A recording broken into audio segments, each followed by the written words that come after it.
Hey, everybody, what is going on? Welcome to another Thursday Night Football watch party here on Sal's house. Welcome back to Sal's house. We're doing it once again, back this year again. Not maybe every Thursday night, because in a couple of weeks, the Sabres have a opener. I'll be there, so we're not going to do a TNF watch party that night. We'll have something else for you, but when we can do the TNF watch parties, we'll be doing them here with you, and tonight is one of them. And tonight, it is the Thursday Night Football watch party for the Seattle Seahawks at the Arizona Cardinals. So we're going to be talking about that. Now, the way this generally works, if you're new to the program, thank you so much for coming aboard. Really appreciate that. The way this generally works is we're going to be watching the game, but not on the screen. I can't do that. I don't have the rights. I don't want the NFL to sue me. So we'll be watching the game kind of off to the side a little bit. We're going to have some guests come in. We'll talk with them about the game. And we're going to be watch and talk about other things. Like for right now, example, I got the Yankees going on right now in front of me. They're 1-1. And did the White Sox just hit a home run? I think they just did. The Yankees, as I'm talking to you, the White Sox took a 3-1 lead. That's not good as a Yankee fan because Yankees need the White Sox to win and have the Blue Jays lose, and then the Yankees will take over first place in the AL East. We'll keep you updated on that. We'll keep you updated on the Seahawks Cardinals game. We'll keep you updated on the Blue Jays game. The Sabres are playing right now. A lot going on that we'll keep you updated on as we go throughout Sal's house. So make sure you say hi in the chat box. The chat box is open right now. Casey, hello. How are you?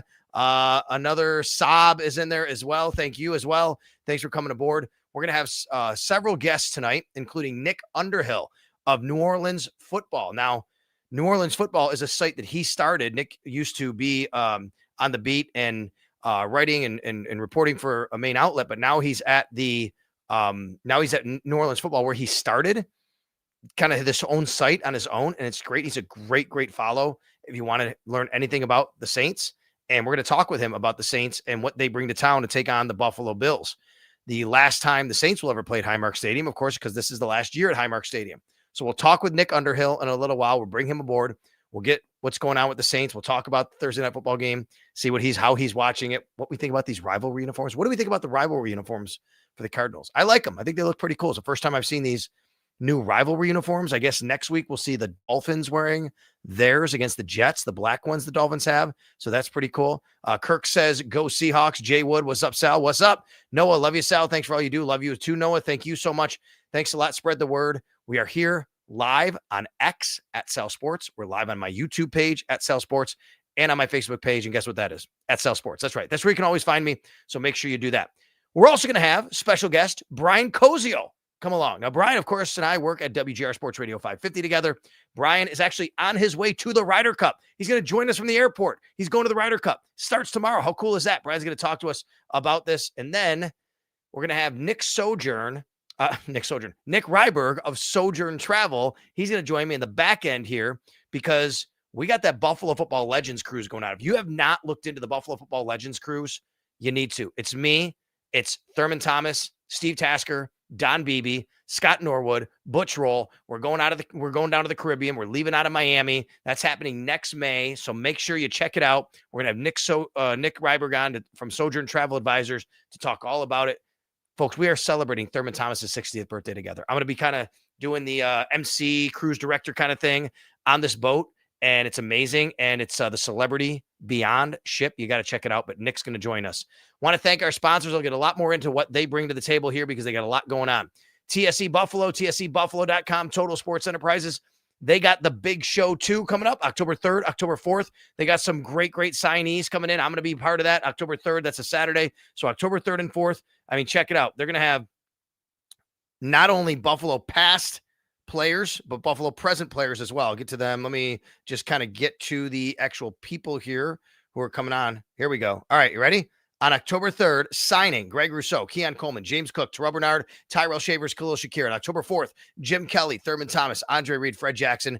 It's going to be awesome. Thank you to them. Thank you to Sports City Pizza Pub, 1407 Niagara Street. Of course, tell you all about what they got going on soon. And Herbal IQ, located in Depew on Transit Road. So, without further ado, let's bring our first guest tonight, Nick Underhill, who covers the New Orleans Saints, talks about them, and he started his own site, and it's blowing up, and it's great. If you want to learn about the Saints, it's neworleans.football. Nick, it's Sal. Good to talk to you, man. Good to see you. How are you, buddy? Doing great. How you been, man? I've been great. We are watching the Thursday Night Football game. What's your setup for Thursday Night Football? What do you got going on there? Well, actually, Over here, I got a 100 Look at inch that. TV. I got a 100-inch TV over here. So You have yeah. you have a switcher for cameras. Look at this. Oh yeah. We got the whole deal. We got the whole deal here. But yeah, I got 255s on the side, and then I got the 100 over there. So like Saturdays, like for college football, it's just like totally locked in and trying to, Who's your college team? Is it LSU since you live down there? Well, I'm from Pennsylvania, so like Okay. Penn State's kind of the team.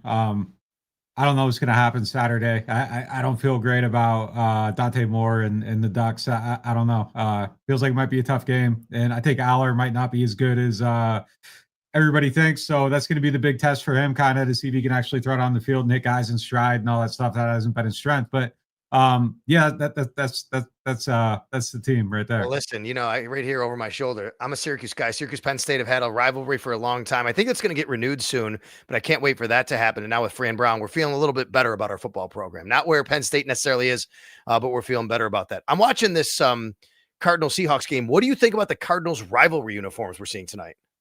Yeah, I mean, I'm not a big fan of the specs. Like I liked a lot of the ones that came out. The Buffalo ones were unbelievable. I don't know how people up there felt about them. It seemed like every fan base I saw hated their own team's jerseys.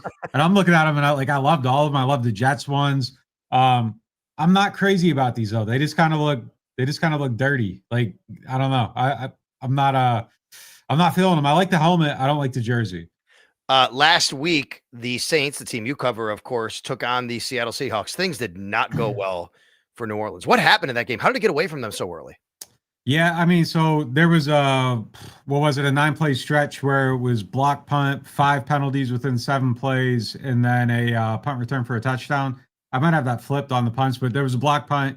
They scored off that. Then 7 plays, 5 penalties, punt again, and it was just a total disaster, total meltdown.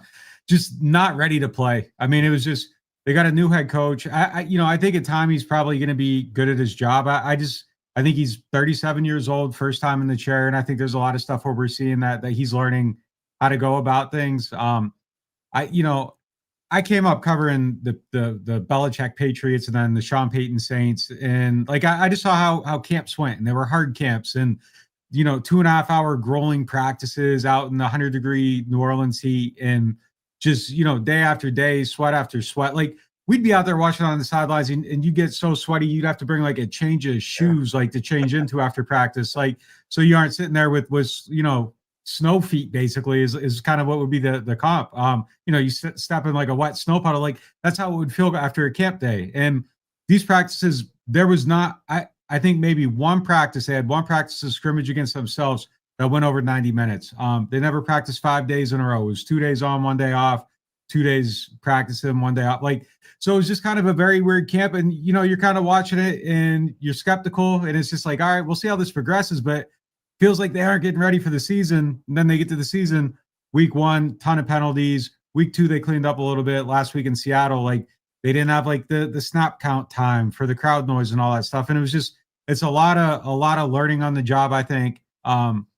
I would bet camp looks completely different next year. I bet the practices are longer, all that stuff. But I think it's very much a coach learning how to be a head coach right now. Joe Brady, Bill's offensive coordinator, was obviously a candidate early on for that job. He stayed in Buffalo. Kellen Moore, the head coach now of the New Orleans Saints, a team that I think a lot of people from the outside didn't expect to be very good. But what were the expectations in New Orleans of the Saints this year? Was it more of a, hey, optimistic, maybe we could kind of be pretty good? Or was it, hey, this is going to be a rough year?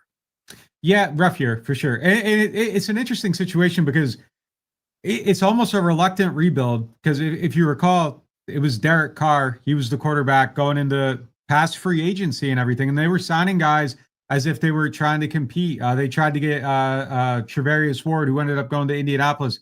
They signed Justin Reed. They signed Brandon Cooks, like some older guys to be part of that team. And then Carr has this very weird injury situation. And it was kind of a standoff where I think, the team felt like he got hurt away from football. Derek was trying to say he got hurt playing football, and it was kind of at a loggerhead a little bit. And then, Derek puts out a statement saying he's going to give back the $30 million he's owed through his injury guarantee and going to disappear. I feel like he didn't want to lose an arbitration case, and I'm guessing that there's some type of agreement where if he ever wants to come back, they aren't going to really stand in his way. They'll let him let him play. But they got it was the damnedest thing because like if they would have cut him, it would have been a ton of dead money. He ends up like retiring, so they end up getting like the June 1st benefit of that. And so now they're into this rebuild and going forward with Spencer Rattler.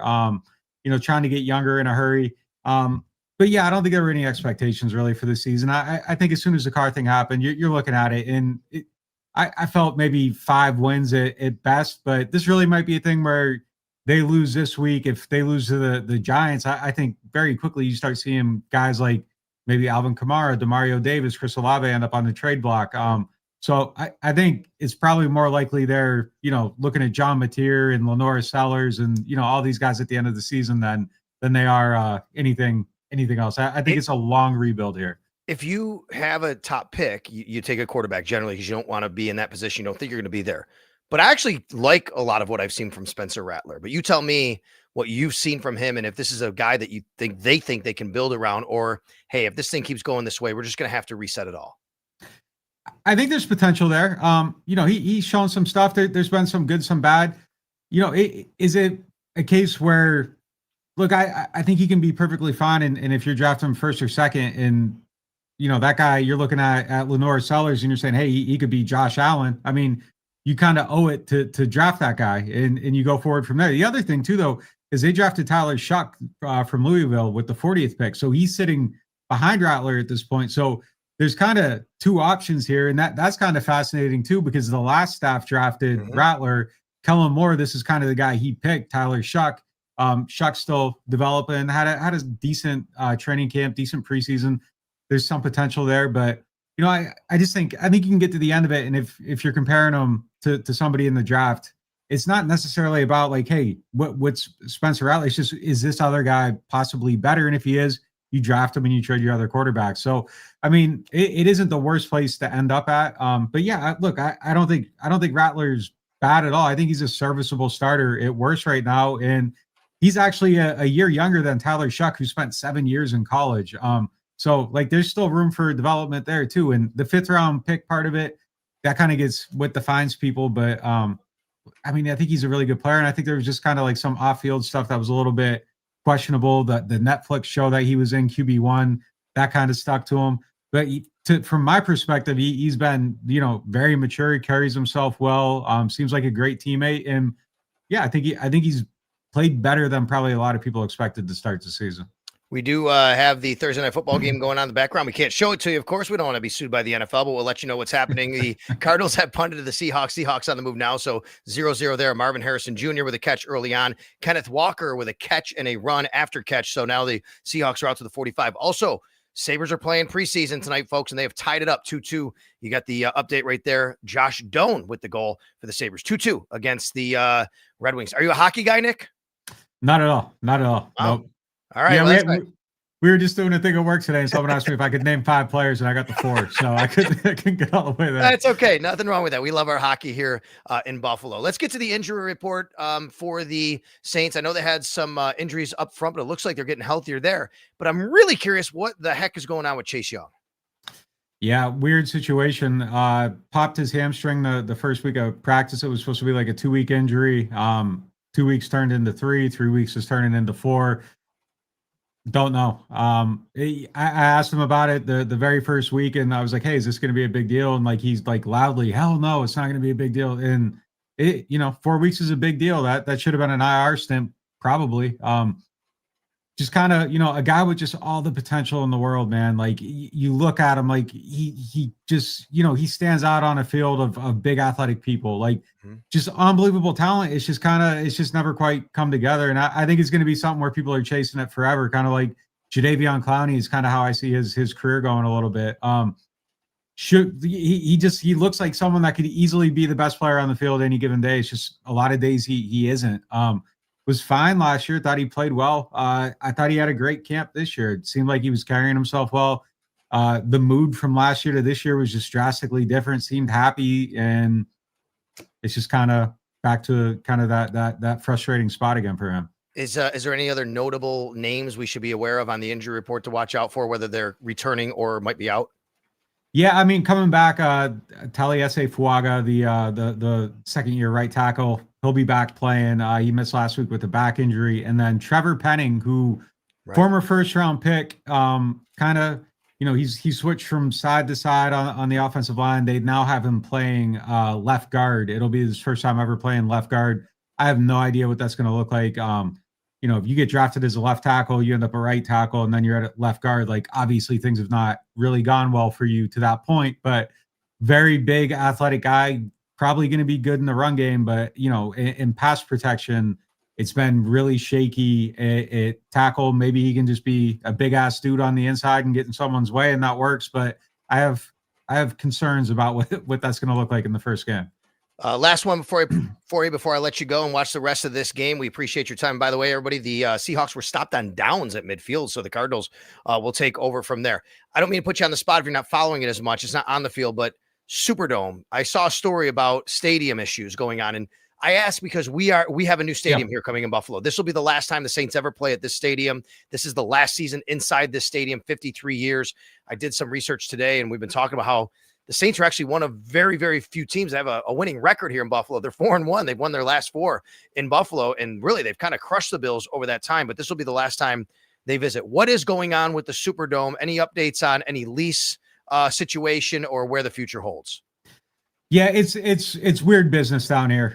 Everything down here is weird. Like our mayor is getting indicted right now. Like all the politics down here is like very, very weird stuff that happens. So basically, they got the building, the Superdome, and then they have a building right next to the Superdome called Benson Tower. And somewhere along the line, they created this agreement years ago where basically the state rents out space in Benson Tower, which that's the Bensons. They own the Saints. Yep. They're paying rent on like 2 floors or something above market value. And the current governor is trying to uncouple that from the deal. So like, hey, you can lease the Superdome, but basically we are not going to pay you, because that's basically how it ends up working out. Then they're paying them to be tenants in the Superdome.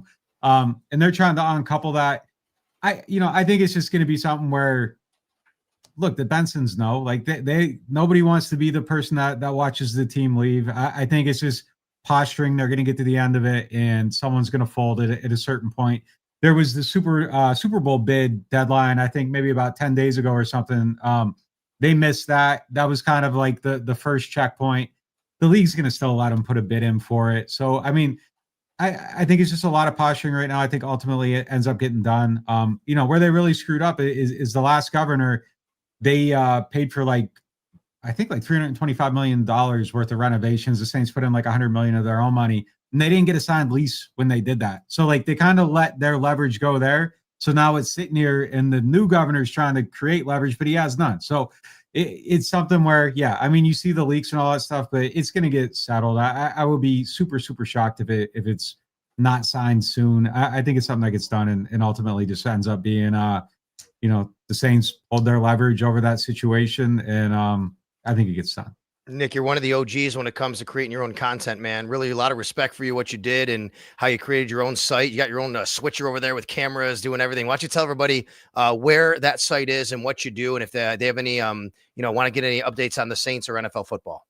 Yeah, we're just at New Orleans Football. Anything that happens with the Saints, we do it. We got a YouTube channel.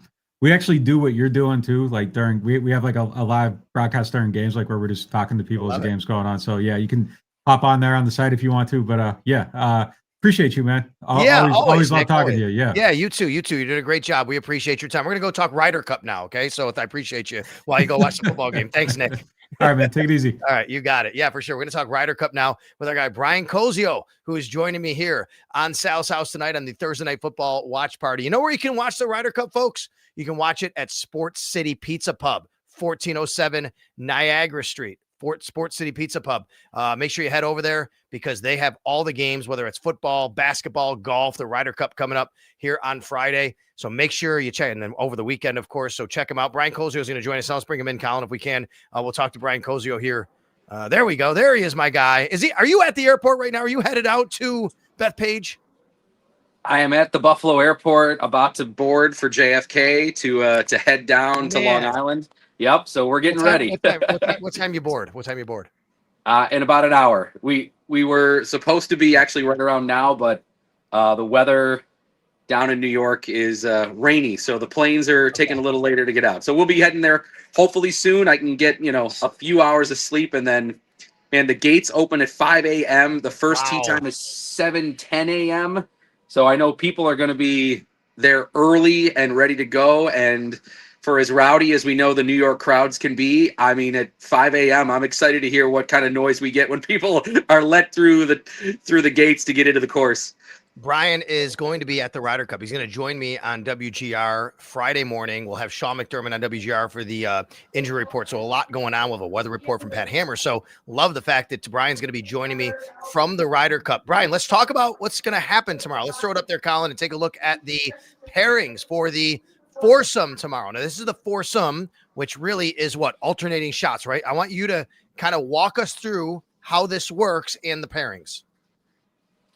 Yeah, so you were right. It's going to be tomorrow morning. The first group is the first set of 4 are going to be all foursomes. So when they say that, that means it's alternate shot. So one of the players actually tees off on the odd numbered holes, and another player, his partner, would tee off on the even numbered holes. So Sal, what would happen is, like, let's say you and I are partners, and obviously Keegan Bradley goes through and says, hey, you know what? Maybe Sal, you hit it. You are our more aggressive driver. We want you to tee off on the par 5s. And Brian, you're really good with your irons. So we're going to try to see if we can get you to tee off on more of the par 3s. And then you kind of look to see, like, okay, is it better for Sal to tee off on the odds or the evens, or Brian to tee off on the odds or evens? And you kind of play it out like that. Or, maybe somebody's really good with their irons in terms of green accuracy, greens in regulation. Okay, where are the harder holes that might have the harder approach shots? And, like, okay, we want that person to play more of those holes. So there is some strategy there. And obviously, when you put 2 guys together in alternate shot, you're looking for maybe some steadiness. And I think, that's what's kind of interesting is the opening group of DeChambeau and Justin Thomas. Like, DeChambeau is a guy playing in this format that he likes to kind of be aggressive. And, I thought maybe he would be better in the best ball format, but he also is playing very well to the point, Sal, that he could be playing in both. There's going to be some guys, Scheffler and DeChambeau, that might be playing in both formats. So the morning session starts alternate shot, and the afternoon session is going to be what is best ball. So if you and I were partners, you got a 4, I got a 5, the 4 counts for the team. That's what the afternoon session is. But is that the same pairs? Well, how does that work? So you got these guys going in the morning. Is it a whole new pairing basically in the afternoon?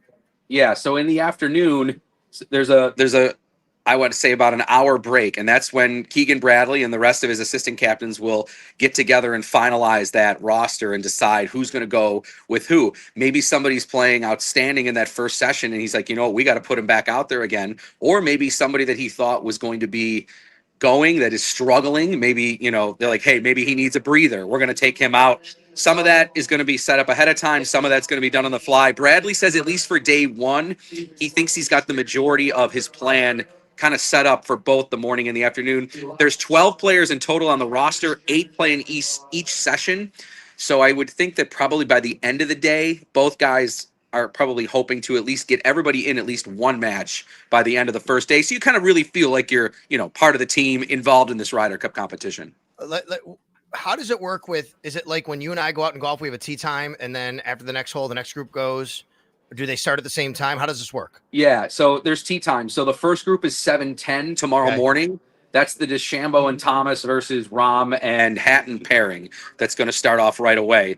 And then from there, I believe 7:26 or 7:28. It's about a 15-minute increment in between. So then they space it out, so it takes up just a little less than an hour to get those 4 groups out. So there's 4 groups out in the morning, about an hour break, and then 4 groups out in the afternoon. So there's 8 points up for grabs on day 1.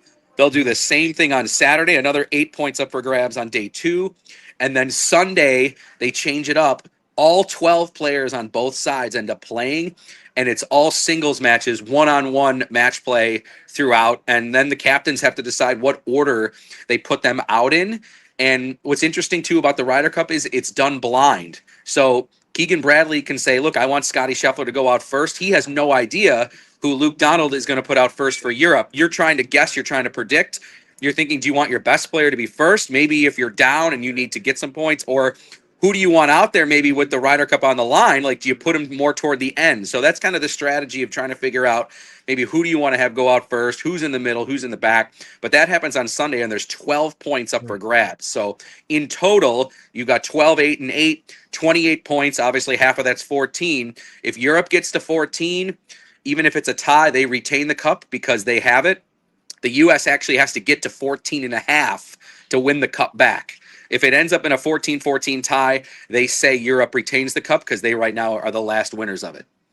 Brian Cozio here on Sal's House Thursday Night Football Watch Party, but we're watching a lot of different things. You're going to New York. I'm watching the Yankees game right now. They need to win this game tonight. They're losing, 3-1, but they have 2 men on, first and second, 1 out in the 5th inning. No score right now in the Red Sox Blue Jays game in the 6th inning. And oh, by the way, yes, it is a TNF watch party. The Cardinals have the ball at the Seahawks 10-yard line after a turnover got them down there. So we'll keep you updated on everything. It's a great sports weekend, by the way. I think the weather should be pretty good for you this weekend, right? Have you checked on that? Yeah, it's supposed to be, I think, really much better tomorrow. Today was the bad day. Lots of rain. That's why they moved the opening ceremony to Wednesday. But tomorrow just supposed to be cloudy. And then Thursday, Saturday should be maybe the spot where we get some sun. Sunday, it says like 20% chance. So I think overall for the 3 days, it's going to cooperate, which is good because nobody wants to see delays when you're out there. You know, you've got a lot of people, including myself, that are traveling from all over the world.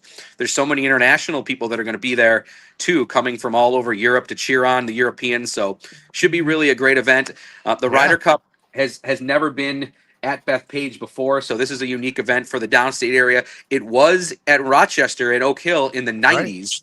So I was a little too young to attend at that point, but this will be my first Ryder Cup that I'm going to. It's been great to go to major championships, PGA championships, U.S. Opens, but I've never been to a Ryder Cup. So I'm kind of excited to soak in what is the scene. You going by yourself? I'm going. My son is actually going with me as well, Jack. So he's Jack with he's you a right little now? over here waiting for me as well. So it's good. Some good father-son bonding as well. Yeah, for sure. I was gonna say you got to bring Jack something home, but you'll bring him because you'll bring him home. Yeah, he'll bring something. He already asked me. He's like, Dad, when are we going to the merchandise tent? And I mean, it's like literally going into like an NFL domed stadium. This merchandise tent is like it's just massive, you know. And yes. You know, let's just say the golf polo shirts are a little pricier than maybe you would get if you went, you know, to like Target to buy one. Yeah, for sure. No doubt about it. All right. We're going to let you go here in a minute, but let's just talk real quickly about the atmosphere, what it's going to be and being home for the United States, because I believe, I could be wrong in this, I think the last 5 Ryder Cups have been won by the home country, or if you want to call Europe a country, but you know, you get my point. Is that right? And how much does that matter here? That's correct, Sal. The last 5 have won by the home. Luke Donald, the European captain, has really, really tried to embrace the quote, you know, winning on the road mentality. Europe has only won on U.S. soil 4 times ever in the history of the Ryder Cup. So it's tough to do. As you mentioned, 5 consecutive Ryder Cups have been won by the home team. A piece of that, I think, is the crowd. And the New York crowd is going to be rowdy for sure. But another piece that I think also that maybe people aren't aware of, Sal, the home team gets to decide the course setup. Like literally Keegan Bradley and his players, they can talk. How high do they want to grow the rough? How short do they want to grow the rough? Do they want the speed of the greens to be faster, slower? Do they want pin placements to be easier, more obtainable? I had no idea. That's incredible. Imagine if we did that in baseball. Yeah, and even the tee boxes. So like if Keegan Bradley says, "Look, I want on the first day, I want to move this up so it's a drivable par 4 so a guy like Bryson DeChambeau can take a run at it." So one thing that usually happens with Europe is they know the US team I think they think that they play a more disciplined brand of golf, Europe, where the US is kind of the bomb it as far as I can, and we'll gouge it out of the rough, and we'll beat you to the green kind of mentality. Europe has always played this steady, stoic, we're going to hit the middle of the fairway, we're going to hit the middle of the green, and we're going to watch the U.S. team kind of mess up. And when Europe sets up the course like they did last year in Rome, very narrow fairways, very thick rough, they want to penalize what they think is maybe a little less, they're not saying it, but I'll say it, a little less disciplined U.S. group that kind of think like, hey, no matter what the course, we can overpower this at any point. All right, real quick. I raised my hand because I wanted to let everybody know we got a score in the Yankees game. In fact, 2 runs. The Yankees have tied it up. Giancarlo Stanton with a 2-run single finally comes through because he had been not hitting the ball very well. Oh, 3 They cleared the bases. Oh, those bases loaded. It was a bases clearing. 4-3 Yanks now, Brian. 4-3 Yanks. I know you're an Orioles fan. I'm sorry. And still 0-0 in the Blue Jays game. Also 2-2, I believe. Colin, let me know if that's right or wrong. 2-2 in the Sabres game, which is going on. Brian's, of course, the Sabres pre- and post-game host on WGR Sports Radio 550. And the Cardinals have just kicked a field goal. So we got a lot going on here tonight. All right, Brian, safe travels. All right. Tell Jack we said hi. You guys have the best time. I'll talk to you on the radio tomorrow morning. And obviously, everybody can follow you on Twitter at Brian with an I, Brian WGR. Buddy, thank you so much. Safe travels. I'm sure you're going to get to New York and love it tonight. Yeah, I hope so. This is going to be great. I'm looking forward to the experience, and I'm sure I'm seeing a lot of Western New Yorkers here with their Bills gear on, which works perfect. You're going down. You have to wear red, white, and blue if you're going to the Ryder Cup. So the Bills gear works perfectly. I love that. All right, Sabres are actually down 4-3 to the Red Wings with 3 minutes left. Oh, give me an update. Hey, it's only preseason. Shout out Derek Kramer, Pat Mellicaro. They're doing my hosting duties these next 2 nights, so that I can go to the Ryder Cup. So thank you to them. And I will be at the home opener. I'll be there. So maybe we'll catch up then. Yeah, it's going to be here soon, October 9th. Yeah, you're right. For sure. All right, buddy. Safe travels. Thanks a lot for this. I'll talk to you tomorrow. Thanks, Sal. Talk to you then. Yeah, that is Brian Cozio. He's traveling to New York to go to Bethpage for the Ryder Cup. And speaking of traveling, we're going to talk about traveling in just a second with our guy, Nick Ryberg of Sojourn Travel. In the meantime, want to remind you about Herbal IQ, 6300 Transit Road in Depew, a New York State licensed dispensary. You got to check out their showroom, folks. We did a live show there a few weeks ago. I've done a few there. It's amazing. They had a lot going on over there. If you want to go over there and check out their store and all of their product, they got a lot of vendors that come in. That's Herbal IQ, 6300 Transit Road in Depew. And of course, Sports City Pizza Pub, 1407 Niagara Street. Watch the Ryder Cup. Watch the baseball games. Playoffs coming up. Watch the football games. They got the patio. It's all set up. Great weather. Sports City Pizza Pub. They had their golf tournament this past week. It was amazing. Thank you so much to Sports City Pizza Pub. Not far from where I live, not far from the Peace Bridge. I'm in the city here over in the West Side area. So go on over there, check them out. The pizza and wings is amazing. They have so many great flavors of wings. And of course, you can just kind of sit there all day, all night, watch the games, have a great time with all your friends. And TSE Buffalo, TSEbuffalo.com. That's Total Sports Enterprises. They got their big show coming up October 3rd, October 4th, big show 2. They got signings from current Bills players, past Bills players. I'm going to be there doing one of these shows Saturday, October 4th. So check them out, TSEbuffalo.com. Nick Ryberg is going to join me now. He is of Sojourn Travel Advisors. And Nick is, of course, spearheading the Buffalo Football Legends Crew. So let's bring him in right now and talk a little bit more about that. And Nick has been on with me before when we've talked on It's Always Game Day in Buffalo. And wanted to get Nick on tonight to kind of give a new audience a little bit more of an information on what's going on here. I'm sorry you were waiting a little bit long there, but Brian was great talking about the Ryder Cup, buddy. No problem. Getting work done. Yeah, for sure. I love that. All right. Well, a lot of work to be done. So people tell me all the time, Sal, I'm thinking about that cruise. I don't know. And my response is, oh my God, you got to get on this now. Why should people want to go on the Buffalo Football Legends Cruise next May? Oh man. Great question. Thurman Thomas's 60th birthday party in person with his family. I love it. Yeah. I don't know. That one kind of jumps out. Sal Capaccio. I'll be there. The guys from in my hand every night doing a lot of different events for sure. Tell everybody about all the different people that are going to be on board with us that we're going to be hanging out with. And if you book and go there, that you'll be hanging out with. Yeah. Well, we've got obviously Thurman and his family will be with us. We've got Don Beebe and his family. Steve Tasker, of course, will be on the cruise. Scott Norwood, Butch Roll, and we've got Del Reed from 26 Shirts, co-founder of Bill's Mafia. And for anybody down in the Mid-Atlantic states and Virginia, you got Jimmy Cerrito from Jimmy's Old Town Tavern. And we just had some additions as guests, but who are going to help us a little bit out on the ship. The guys from Breaking Tables down in Florida. Okay. Neil and Brian, they have a podcast called Breaking Tables in Florida. In fact, they said they're going to throw you through a table. They wanted me to tell you that on air. Yeah, so. I mean, I'm 52 with a pacemaker. That might be a little bit dangerous, Nick. I'm really not sure about that, but that's okay. We'll see what we can get done. I am really looking forward. It's so funny. So we love cruises. My family does. And when you and I started this project, we're like, yeah, I love cruises. And you told me, by the way, touchdown Seahawks. All right. Just got to let everybody know we are doing a watch party here near the end of the first quarter. Seahawks just threw a touchdown pass, a nice throw from Sam Darnold. Colin will put it in the chat who actually scored the touchdown here in a minute. But so I love cruises. And I got to tell you, years ago, we went on a couple cruises, and my wife and I both looked at each other and said, "Oh my God, I would love to be." And she said, "You would be so good as like a cruise director." I'm like, "I would love to be a cruise director." And when you like said, "Sal, we're going to do this cruise and you're going to be kind of the director for the Bills stuff," I'm like, "Oh my God, this is like my lifelong goal. I'm ready to do this. It's going to be perfect." Lots of events. What kind of events are we going to have on the ship and during the cruise? Yeah, absolutely. Well, we're gonna start off with the Bills Mafia sail away party. I understand the captain may be flying the Bills Mafia flag on the ship. Yeah, there you go. We're good there. But private exclusive just for our group. Rooftop party for Bills Mafia. We're going to try to make it feel as much like a tailgate as possible, at least on a ship. We'll be doing some meet and greets with all the players, autographs, pictures. And we've got a reasonably sized group, so there'll be some nice time with the players, some good quality time. And this will be a private event. Then we'll do you're going to be doing some panel interviews for us with all the players, so people can get to know the players a little bit more.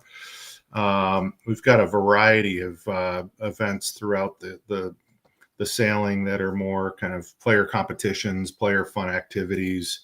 I understand we're going to have our version of table jumping, which will be in one of the main pools, and the players will be judging on a scale of 1 to 10 how our guests are pool jumping, if you will. Sounds like a crazy time, but a fun time. It's gonna be controlled chaos, basically. Everybody. There you go. We will. Right. One of the primary events, though, that I'm really looking forward to and it'll be kind of our big event besides Thurman Thomas's 60th birthday party, which will be again once in a lifetime. But we're also going to have a charity dinner.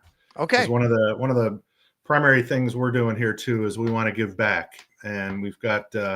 Everybody who signs up, we take a portion of their event fees, and we're going to donate them to a charity of their choice. One of yours is on that list, Sal. And then Sojourn Travel Advisors is going to match that. We're also we're getting some sponsors in who are going to help us with the charity event. But that's also going to be a big deal for us. We really want to highlight giving back to the community and to causes that we think are important.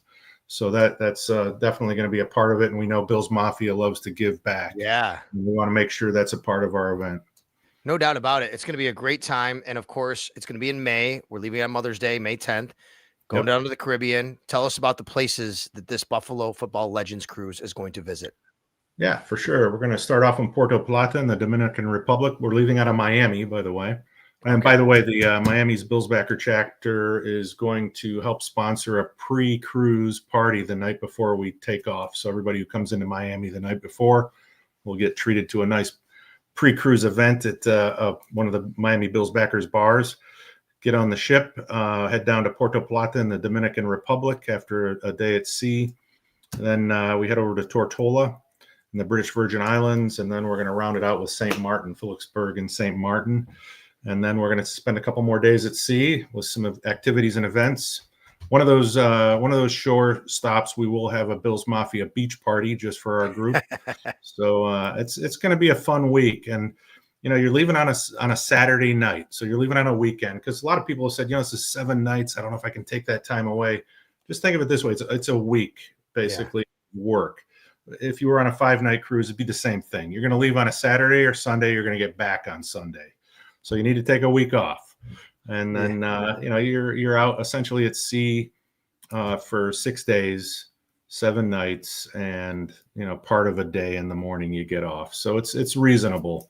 Though we've got guaranteed group pricing sales, so the prices right now are set, and this is a heck of a deal for what you're getting. This is a brand new Edge Series ship with Celebrity, and our prices include your drink packages, including alcohol.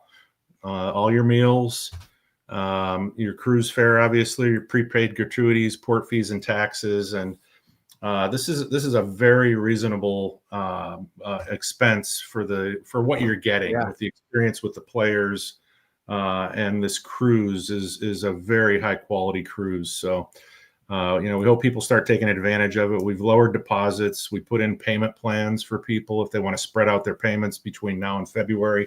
We'll happily do that for them. I'm going to show everybody what it looks like when they go to the website. Here it is. Okay. And what is the website? Actually, you can tell people. Well, this is our first event site, Sal. You need to get up BuffaloFootballLegends.com. I got you. I'll put that one up. Hey, let me do that for you. I apologize. I'll put that That's one up all right. as well. Give me 1 second, but tell everybody about going to the website, what it is, and Yep. where they can find everything. Yep. The primary event site now is BuffaloFootballLegends.com. Okay. And that's going to give you everything you need to know about the first site you showed is fine, but the current site is BuffaloFootballLegends.com. Let me. And that's going to give you the entire event itinerary, all the player bios, a general sketch of what we're doing, some videos on the ship, and then you can register right from there. The registration process is simple. We're just looking for you to pick a cabin, pay a deposit, give us some general information. But yeah, BuffaloFootballLegends.com. There you go.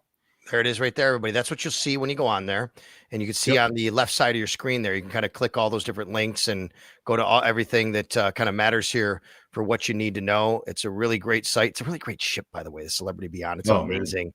Go check it out. It's going to be just totally awesome. So make sure to go to BuffaloFootballLegends.com, and we're going to be giving you a lot more information about the Buffalo Football Legends cruise. And by the way, tell all your friends and family. I mean, it's a great time. Listen, honestly, my mom and stepdad are coming. My parents are coming. They're 75. Right. They love this stuff, right? I mean, we're going. You're going to have people. You're going to have younger people, older people. You're going to have people just from all over the world who are Buffalo Bills fans. I've heard from people from all over the place who say, I am doing this. I went to Italy not long ago, as you know, in the summer with a bunch of Bills fans. We got a few people from that trip coming on this trip. So that's pretty cool that they signed up for it.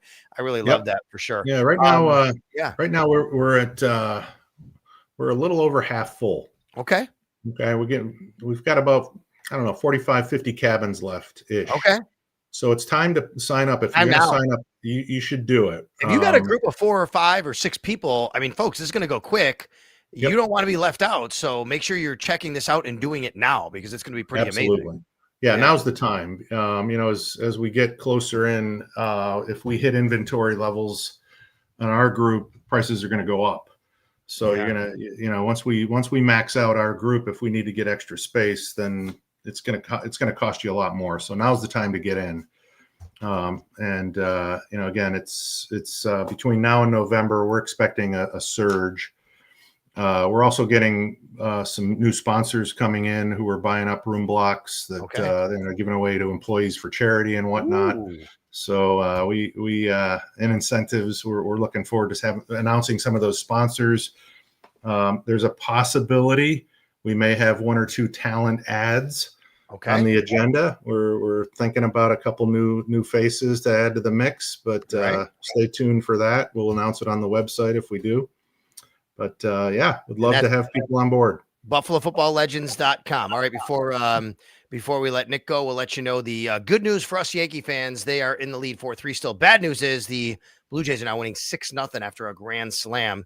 And actually, I don't think the Red Sox have a hit, by the way, through 6 innings. How about that, Nick? Right? So maybe I can jinx them. I don't want the Red Sox to get no hitter. I wouldn't mind seeing a no hitter. It's actually pretty cool. Nick, thank you so much again. BuffaloFootballLegends.com is the place to go. We got a lot of great things going on over there on the cruise. It's going to be awesome. And I'm sure we're going to hear from you a little bit more again. If anybody has any questions whatsoever, is that the best thing to do? Just go to that website. Is that the best way to do it?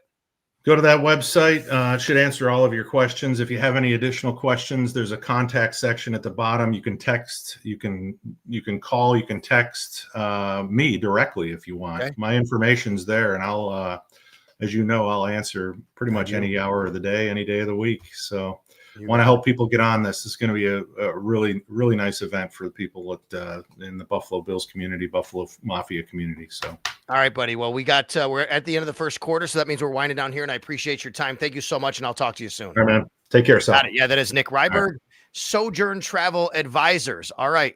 Well, we're at the time where we got to step away here. Want to thank my producer tonight, Colin Ritchie, who is on his way to South Bend, Indiana, and Notre Dame plays Arkansas this weekend. You're going to be watching the game, I think, right, Colin, with some of your buddies over in South Bend, Indiana. You'll be watching the game, so he's saying yes for sure. So that'll be cool. They got a big Syracuse game this weekend against Duke at the JMA Wireless Dome, and of course, a great place to watch that. Sports City Pizza Pub, 1407 Niagara Street. Thanks a lot to them. Thanks a lot to TSE, Total Sports Enterprises, TSEbuffalo.com. Don't forget their big show 2 coming up October 3rd and 4th. Signings, Buffalo Bills players, past and present. I'll be there on October 4th doing a Sal's House as well with Trainwreck Sports and Maniac. We'll be hooking up there as we always do. And of course, Herbal IQ, 6300 Transit Road in Depew. That is a New York State licensed dispensary. So check them out. Herbal IQ, 6300 Transit Road, Depew. Have a great night, everybody. Bills Saints on Sunday at 1 p.m. I'm going to be on WGR tomorrow with Sean McDermott with the first and injury report to tell us about the game status for several players. Brian Cozy will join me and Pat Hammer as well. Thanks a lot for tuning in tonight on the Thursday Night Football Watch Party.